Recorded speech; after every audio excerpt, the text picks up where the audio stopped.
மகாராணி விலகுங்கள். என்னை விடுதுகிறா. நீலி நீலி நீலி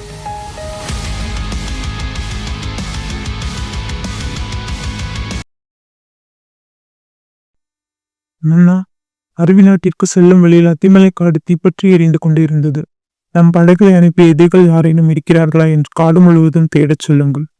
இப்படிக்கு தீஷா.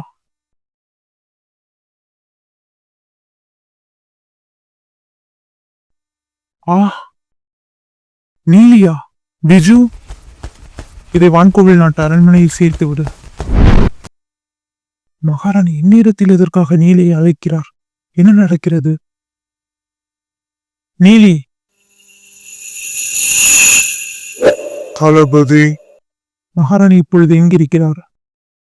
அரபி நாட்டின் புலிச்சோலை பகுதியின் தென் பக்கம் இருக்கிறார். அங்கு ஒரு புலி மகாராணியை தீண்ட வந்தது. அதை வீழ்த்தவே ராணி என்னை அழைத்தார். சரி நீலி, உன் தகவலுக்கு நன்றி.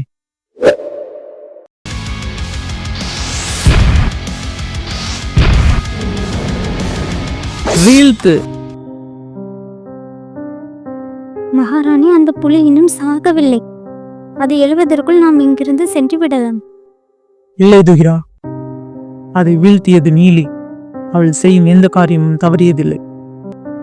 ஆனால் மகாராணி, நான் சொல்வது என்னவென்றால், என்ன இது விந்தையாக உள்ளது? வெட்டுப்பட்ட புலி மீண்டும் உயிரிடலாம். இதை நான் நம்ப முடியவில்லை. மகாராணி, இது மாய புலி. இதை கொல்ல முடியாது, மயக்கமடை மட்டுமே செய்ய முடியும்.